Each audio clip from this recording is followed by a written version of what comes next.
Hello and welcome to TargetNet. This is Richa and I'm your educator for UGC NET. ये series मैंने बनाई है net के उन एस्पिरेंट्स के लिए जो पेपर 1 की तैयारी कर रहे हैं और साथ ही उन बच्चों के लिए जिनका पेपर 2 मैनेजमेंट कॉमर्स या HRM है। इस सीरीज में मैंने वीकली बेसिस पे हर यूनिट को कवर करने की कोशिश की है जिससे कि जो लर्नर्स मुझे रेगुलरली फॉलो करेंगे वो हर वीक यूजीसी नेट का एक जो वॉल्यूम है या एक यूनिट है उसे कंप्लीट कर पाएंगे। So without wasting any further time, let us begin today's session. Hello and welcome to TargetNet with Richa. This is Richa and I welcome you all in today's session जहाँ पर हम बात करेंगे जो मैनेजमेंट के students हैं UGC net के उनकी जो लास्ट यूनिट है 10th उसका एक इम्पॉर्टेंट पार्ट है एंटरप्रेन्योरशिप के अंडर वुमेन एंटरप्रेन्योरशिप का। तो आज क्विकली इस सेशन में हम बात करेंगे कि कैसे क्वेश्चंस फ्रेम हो सकते हैं वुमेन एंटरप्रेन्योरशिप के ऊपर और जेनरिक जो इसका कंटेंट है उसके बारे में भी आज के लेक्चर में बात करेंगे। तो चलिए स्टार्ट करते हैं आज की क्लास। आज की क्लास स्टार्ट करने से पहले एंड में भी मैं ये इन्फॉर्मेशन शेयर करूंगी और दोबारा आपसे रिमाइंड आप लोगों को करवा रही हूँ कि अब आप मुझे फॉलो कर सकते हैं अनअकैडमी के ऊपर स्पेशल क्लासेस की कैटेगरी में जो कि बिल्कुल फ्री हैं। आप जाकर हर दिन मेरे रिकॉर्डेड लेक्चर्स के साथ साथ मेरे लाइव लेक्चर्स जो कि मंडे टू फ्राइडे मैं पब्लिश करती हूँ, जो लाइव आती हूँ वो है सुबह 11 बजे और इसके अलावा वीकेंड पे 11 बजे मैं 2 दिन वीकेंड्स पे सैटरडे संडे क्लास लेती हूँ पेपर 2 की मैनेजमेंट कॉमर्स और HRM वाले बच्चों की जो कि मोस्टली रिविजन चल रही है सारे टॉपिक्स की। तो जिन बच्चों को लगता है कि उनको लाइव सेशन से ज़्यादा फायदा होगा प्लीज़ मुझे अनअकैडमी पे फॉलो कीजिए और देखिए मेरे प्रीवियस सेशंस भी और जो करंट सेशन पेपर 1 के चल रहे हैं बड़े इंपॉर्टेंट उन्हें भी आप वहाँ फॉलो कर सकते हैं। तो चलिए आज की क्लास स्टार्ट करते हैं। जैसे कि मैंने आपको बोला कि आज हम बात करेंगे विमेन एंटरप्रेन्योरशिप की।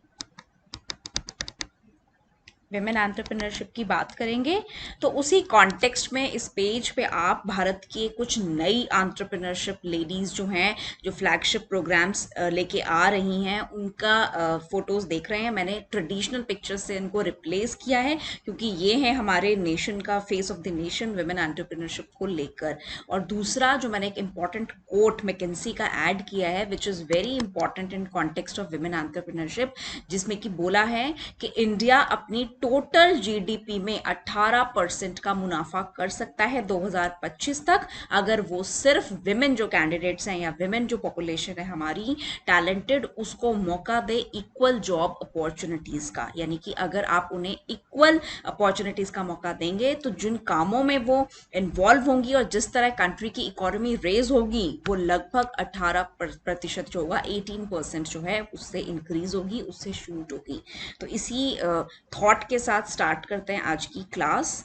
सबसे पहले डिफाइन करते हैं विमेन एंटरप्रेन्योर्स होते कौन हैं। तो अगर मैं इजी लैंग्वेज में बोलूं तो ऐसी लेडीज या विमेन का ग्रुप जो कि किसी भी बिजनेस एंटरप्राइज को या बिजनेस ऑर्गेनाइजेशन को शुरू करती है, इनिशिएट भी करती है, ऑर्गेनाइज भी करती है और उसका ऑपरेशन यानी कि उसको ऑपरेट करने का काम भी सोलली करती है, उसको बोला जाता है विमेन एंटरप्रेन्योर। यानी कि जिसने की किसी भी ऑर्गेनाइजेशन की जो होल सोल इंचार्ज है जिसमें कि लोगों को अपॉइंट करने से लेकर जो ऑर्गेनाइजेशन है उसको इनिशिएट करना, उससे जुड़ी हुई सारी एक्टिविटीज को ऑर्गेनाइज करना और हर लेवल पे उसको ऑपरेट करने का काम अगर कोई लेडी या ग्रुप ऑफ लेडीज विमेन कर रही हैं तो उन्हें बोला जाएगा विमेन एंटरप्रेन्योर। इसके अलावा अगर मैं टेक्निकल डेफिनेशन की बात करूं तो ऐसी एंटरप्राइज जिसमें कि 51% ऑफ जो फाइनेंशियल इंटरेस्ट है यानी कि उसका जो कैपिटल है उसको ओन और कंट्रोल कर रही हैं विमेन कैंडिडेट्स जो हैं, जो उसकी ओनर है लगभग 51% जो उसका कॉन्ट्रीब्यूशन है कैपिटल में है और उसी के साथ साथ उसने 51% ऑफ द एम्प्लॉयमेंट जो है अपनी ऑर्गेनाइजेशन में वो अदर विमेन अदर लेडी जो कैंडिडेट्स हैं उनको दे रखा है। यानी कि अगर मैं बोलूं कि कोई 100 लोगों की ऑर्गेनाइजेशन है और अगर कोई विमेन उसको चेयर कर रही है तो 51% का कैपिटल जो उसका होगा वो उसका लगाया हुआ होगा और इसी के साथ 51 जो एम्प्लॉय होंगे उस ऑर्गेनाइजेशन के वो लेडीज होंगी जिसको उन्होंने एम्प्लॉय कर रखा हो, तो उन्हें बोला जाएगा विमेन एंटरप्रेन्योर। ठीक है, आगे चलते हैं।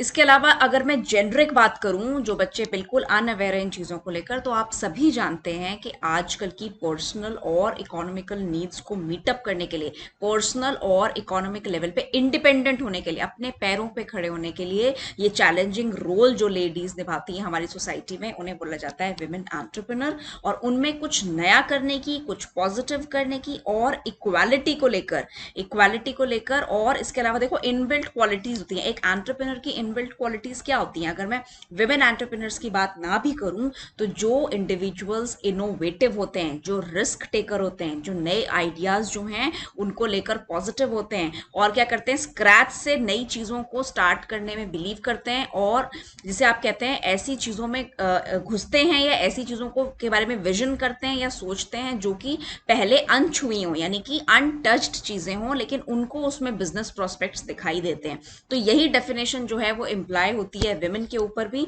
तो जो ये इनबॉर्न ट्रेट्स, या जिसे आप बोल सकते हैं कई बार तो इनहेरिटेड ट्रेट्स होते हैं, कई बार सिचुएशनल होते हैं, कई बार एस्पिरेशनल होते हैं, यानी इन तीनों वजहों की वजह से जो लेडीज एंटरप्रेन्योर का रोल निभाती हैं उन्हें बोला जाता है विमेन एंटरप्रेन्योर। और आजकल सब जानते हैं हम मीडिया की वजह से कि आजकल सभी लेडीज, बहुत सारी लेडीज, एक छोटे से वेंचर हो चाहे चाहे एक बहुत बड़ा इंटरनेशनल वेंचर हो, उन सब में आगे आ रही हैं अपने इस खूबी के कारण।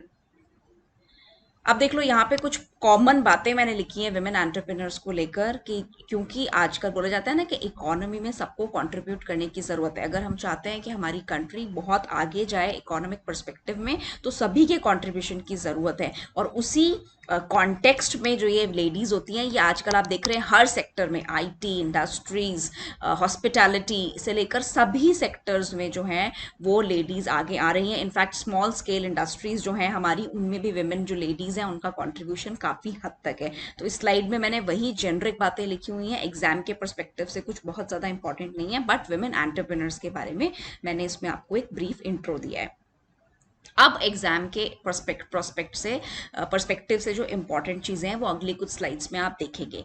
क्वेश्चन फ्रेम कर सकता है, आप बताइए दो तरह से। आपसे पूछेगा विमेन एंटरप्रेन्योर्स की कैटेगरीज बताइए विमेन एंटरप्रेन्योर्स की। तो एक तो है जेनरिक कैटेगरीज और एक है बिल्कुल पर्टिकुलर, जिनके नाम से आपको वो कॉन्सेप्ट पता होना चाहिए।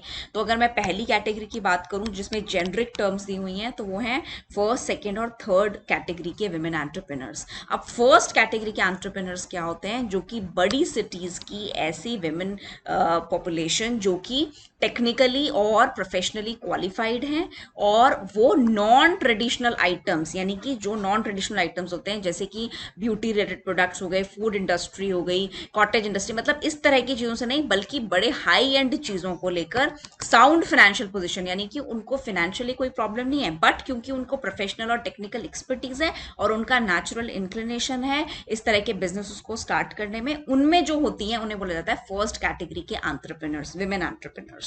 सेकेंड कैटेगरी के एंटरप्रेन्योर्स उन्हें बोला जाता है विमेन्स के कॉन्टेक्स्ट में, जो कि छोटे शहरों और सिटीज और टाउन्स में रहती हैं, लेकिन पढ़ी लिखी पॉपुलेशन है, सफिशिएंटली एजुकेटेड है, और दोनों ही तरह के कामों में, ट्रेडिशनल और नॉन ट्रेडिशनल, जैसे कि किंडरगार्टन खोलना हो गया, छोटे स्कूल्स हो गया, ट्यूशन सेंटर्स हो गया, ब्यूटी क्लिनिक्स हो गया, और इस तरह के जो आप जेनरिक जैसे बोलते हैं ना, जेनरिक डिसिप्लिन जो होते हैं, जो अपने आसपास आप लेडीज को छोटे, मीडियम और छोटे जिन्हें कहते हैं डिसिप्लिन में एंगेज्ड देखते हैं, कामों में देखते हैं, उन्हें बोला जाता है सेकेंड कैटेगरी की विमेन एंटरप्रेन्योर्स। और जो कि बच जाती हैं थर्ड कैटेगरी की एंटरप्रेन्योर्स, वो होती हैं हमारे गाँव हैं, या हमारे जो जहाँ पर इलिटरेट वुमेन है, जिनको कि फाइनेंशियली वीक हैं, और क्या है, जिनको जो कि नेचुरली फैमिली बिजनेसेस, यानी कि गांव में जो उनका ट्रेडिशनल काम है, चाहे वो एग्रीकल्चर को लेकर हो, चाहे फार्मिंग को लेकर हो, चाहे हॉर्टिकल्चर को, animal husbandry, life stocks, dairy, fishery, इन किसी भी कामों में अगर उसके घर परिवार के लोग जुड़े हुए हैं और वो उसमें कंट्रीब्यूट कर रही है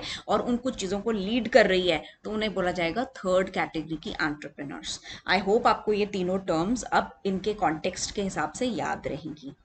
अब आती हूं मैं सेकंड कैटेगरी के ऊपर, जो मैंने आपको बताया था वो जेनरिक थी, और ये जो नाम से क्वेश्चन फ्रेम हो सकता है, जो आपको अच्छे से पता होने चाहिए कि एफ्लुएंट एंटरप्रेन्योर्स कौन सी होती हैं, पुल पुश फैक्टर्स वाली, रूरल फैक्टर्स वाली, और सेल्फ एम्प्लॉयड। तो एक बार इन सारे ही कैटेगरी की जो एंटरप्रेन्योर्स होती हैं उनके बारे में देख लेते हैं। पुल और पुश सबसे पहले इंपॉर्टेंट जो है और जिसमें कंफ्यूजन हो जाती है, पहले उसी से स्टार्ट करते हैं। पुल फैक्टर्स कौन से होते हैं? एक जो लेडी को एंटरप्रेन्योर बनने के लिए पुल करते हैं या पुश करते हैं। चलिए समझते हैं स्लाइड में क्या लिखा हुआ है। पुल फैक्टर्स होते हैं बेटा वो फैक्टर्स जो कि आपको, पुल का मतलब क्या होता है? आपको खींचना, यानी कि आपकी एक इंट्रिंसिक अंदरूनी लाइकिंग है बिजनेस को लेकर, तो आपको कोई चीज अट्रैक्ट करती है ना, आपको कोई चीज अट्रैक्ट कर रही है कि आप कुछ नया करिए। और जो लेडीज इक्वालिटी, लिबरलाइजेशन और जिसे कहते हैं इक्वल पोजीशन की बातें जो करती हैं, वो लोग और वो लेडीज जो सोसाइटी में रिकॉग्निशन पाना चाहती हैं, अपनी इंपॉर्टेंस जताना चाहती हैं, तो जो वो ये वर्ग वाली लेडीज हैं वो अपनी इकोनॉमिक इंडिपेंडेंस के लिए, अपनी नेचुरल इंक्लिनेशन की वजह से, अपनी प्रोफेशनल कॉम्पिटेंस और रिस्क टेकिंग एबिलिटी की वजह से क्या करती हैं? एंटरप्रेन्योरशिप में एंटर करती हैं। उन्हें बोला जाता है पुल फैक्टर्स। पुल का मतलब तो है खींचना, यानी मुझे ऐसी किन चीजों ने अट्रैक्ट किया एंटरप्रेन्योर बनने के लिए, तो वो थी ये वाली चीजें।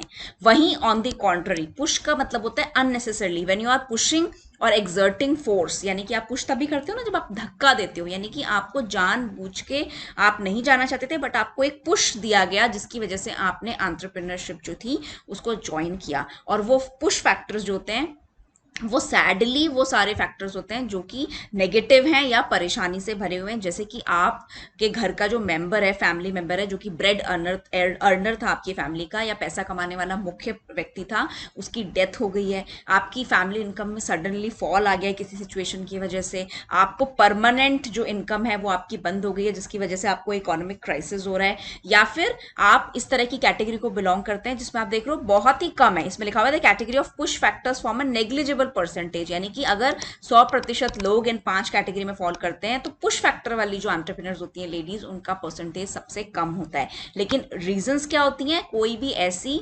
अनवांटेड, अनप्रिडिक्टेबल रीजन जिसकी वजह से उनको इस चीज में आना पड़ा हो, वो होते हैं पुश फैक्टर्स वाले एंटरप्रेन्योर्स की कैटेगरी। वहीं एफ्लुएंट, रूरल और सेल्फ एम्प्लॉयड, तीनों ही नाम बहुत ज़्यादा इंपॉर्टेंट है, आपको डिफरेंस पता होना चाहिए। एफ्लुएंट विमेन एंटरप्रेन्योर्स वो होती हैं जो रिच फैमिली बैकग्राउंड्स को बिलोंग करती हैं, उनके परिवार में ऑलरेडी लोग एस्टैब्लिश्ड बिजनेसमैन होते हैं, या तो वो उनकी बेटियां, बहू या स्पाउस होती हैं, और इसीलिए वो उस फैमिली ट्रेडिशन और फैमिली बिजनेस का पार्ट बनती हैं। ये चीज़ याद रखना, वो होती हैं एफ्लुएंट एंटरप्रेन्योर्स। वहीं रूरल बैकग्राउंड वाले कौन से होते हैं? रूरल एंटरप्रेन्योर्स वो होती हैं जो पुअर और वेरी पुअर वुमेन हो सकती हैं, जो कि जिसमें क्या लिखा हुआ है, जो हेवीली उनके एफर्ट्स करेंगे वो, तब उनको फैमिली इनकम में वो कंट्रीब्यूट कर पाएंगी। यानी कि जो आप देखते हैं ना कि छोटे छोटे गांव में लोग अपने जो ये लेडीज होती हैं वो अपना काम शुरू करती हैं अपने किसी स्किल को इस्तेमाल करके या गवर्नमेंट की हेल्प से, कोई छोटे छोटे उद्योग जो हैं उनमें पार्ट लेती हैं एज अ बिजनेस वुमेन। जैसे कि वो छोटे सारे उद्योग मैंने यहाँ पे लिखे हुए हैं, जैसे कि वैक्स कैंडल्स बनाना, टी एन कॉफ़ी को प्रोवाइड करवाना, प्रेस करना, बुनने का काम करना, सिलाई का काम करना, इस तरह के छोटे मोटे काम होते हैं, उसमें वो इंडल्ज होती हैं क्योंकि उनकी घर की इनकम जो होती है वो उनके कंट्रीब्यूशन पे डिपेंड होती है। कुछ कुछ आप कह सकते हैं पुश फैक्टर से रिलेटेड। सेल्फ एम्प्लॉयड वो लेडीज होती हैं जो कि रूरल एरियाज में तो हैं, लेकिन देखो क्या लिखा हुआ है, which needs at least organising skills and less risk. Women in rural areas और villages start enterprises. Rural area की ही लेडीज होती हैं, विलेज की, जो कि ऐसा एंटरप्राइज स्टार्ट करती हैं, लेकिन उनमें ऐसे स्किल और कम, जिसमें आप कहते हैं इसमें कम रिस्क हो, क्योंकि बहुत ज्यादा पैसा लगाने की गुंजाइश नहीं होती, तो जो लेस रिस्क वेंचर्स होते हैं उनको वो स्टार्ट करती हैं। जैसे कि देखिए यहाँ पे क्या लिखा हुआ है, डेयरी प्रोडक्ट से रिलेटेड चीजें, pickles and fruit juices, papad and jaggery making का काम, तो ये सारे काम जो होते हैं ये सेल्फ एम्प्लॉयड जो होती है, यानी कि खुद से उन्होंने अपना व्यवसाय शुरू किया अपने स्किल और अपने पैसे और बजट के हिसाब से, तो उन्हें बोला जाता है सेल्फ एम्प्लॉयड एंटरप्रेन्योर्स। अब मैंने एक क्वेश्चन कई बार फ्रेम हो जाता है, 4 ऑप्शंस में पूछते हैं आपसे, बताइए कौन सी प्रॉब्लम्स जो हैं वो फेस कर रही है विमेन एंटरप्रेन्योर्स, या फिर असर्शन रीजन के क्वेश्चन में आपको फॉर्म कर देते हैं। तो अगली 2 स्लाइड्स में मैंने वो सारी जितनी भी मैं ढूंढ सकती थी उतने सारे मैंने प्रॉब्लम्स लिखी हैं जो कि हमारी सोसाइटी में, हमारी कंट्री में विमेन एंटरप्रेन्योर्स को फेस करनी पड़ती हैं। फिर उसमें साइकोलॉजिकल प्रॉब्लम्स भी हैं, सोशल जो उनकी बाउंडेशंस हैं वो भी हैं, जो पुराने लेकुनाज और ओपिनियंस चले आ रहे हैं वो भी हैं, गवर्नमेंट के जो उनको हेल्प है या उनका जो जिसको आप बोलते हैं मार्केटिंग से लेकर बाजार से लेकर चीज़ों को पहुंचाने के बीच में जितने भी हिंड्रेंसेस हैं, वो सारी चीज़ें इन पॉइंट्स में आप देखेंगे बड़े ही जेनरिक से पॉइंट्स हैं। एक तो जो आप देखते हैं कि उसकी जो नेचुरल रिस्पॉन्सिबिलिटी अपनी फैमिली को लेकर, अपने परिवार को लेकर, उसकी वजह से लोग लेडीज जो हैं वो प्रॉब्लम फेस करती हैं, कैसे डबल रिस्पॉन्सिबिलिटी निभाएं, उस वजह से वो पीछे रह जाती हैं। मेल डोमिनेटेड सोसाइटी है, उसका भी उनको सामना करना पड़ता है। टफ कंपटीशन, बिजनेस ट्रेनिंग की कमी, जो लोअर और मिडिल लेवल के विमेन एंटरप्रेन्योर्स हैं उनको ये जो ट्रेनिंग होती है बिजनेस ट्रेनिंग वो भी कम होती है, जिसकी वजह से उनको प्रॉब्लम फेस करनी पड़ती है। एजुकेशन का आप जानते हैं, रिस्क बेयरिंग एक इंपॉर्टेंट पॉइंट है, क्योंकि आप एक सोल इंचार्ज नहीं है अपनी फैमिली के, फर्स्ट एंड फॉरमोस्ट मेंबर नहीं है, तो पैसे से जुड़ी हुई चीजें जो होती हैं वो आपके हाथ में पूरी तरह नहीं होती, तो उस वजह से आप ज्यादा रिस्क भी नहीं ले सकते, तो वो भी आपको कहीं ना कहीं जो है वो प्रभावित करता है अपने कामों को लेकर। And also non awareness of facilities, because they are not aware of various facilities and programmes provided by our government, state government और सेंट्रल गवर्नमेंट जितने भी प्रोग्राम्स और एड्स दे रही हैं उनके बारे में जानकारी नहीं होती, तो भी वो पीछे रह जाती हैं।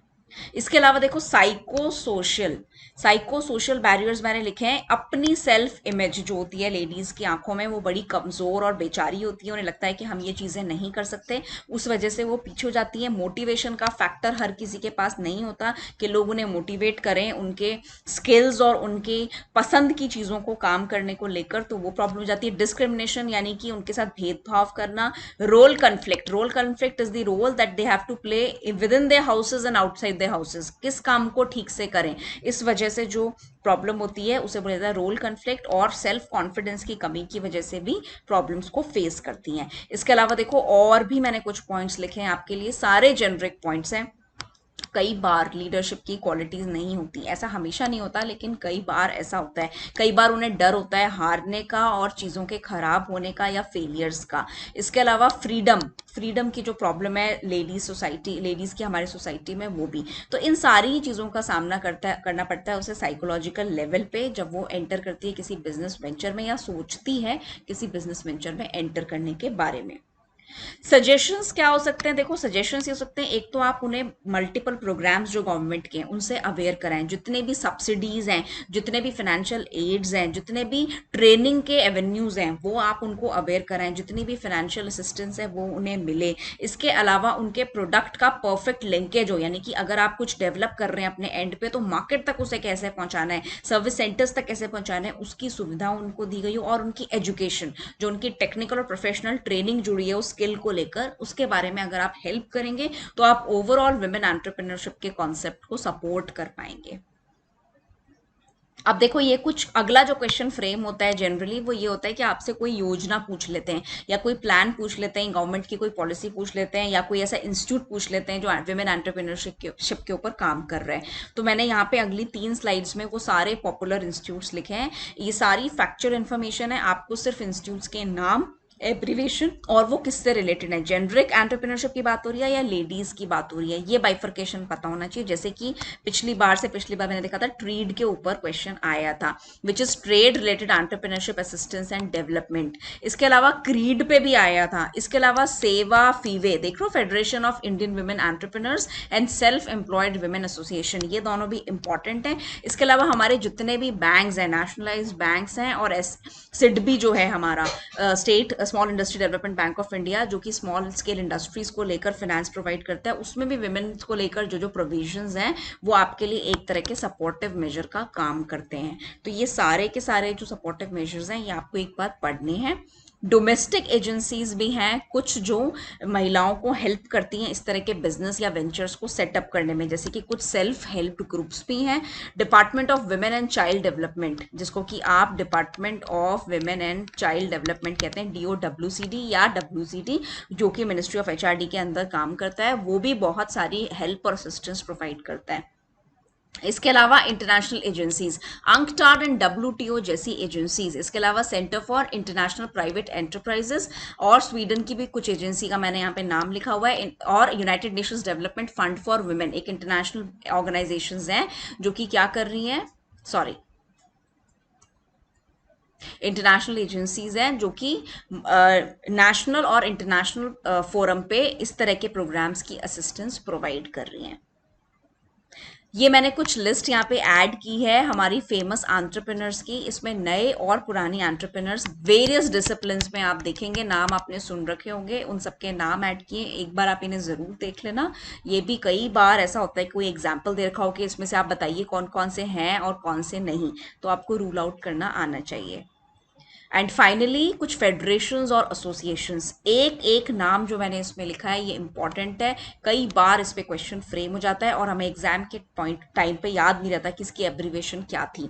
National alliance for young entrepreneurs, Indian council of women entrepreneurs, सेवा self employed women association, आविक association of women entrepreneurs of Karnataka state organisation है, and world association of women entrepreneurship and associated country women of the world. ये कुछ federations और associations हैं।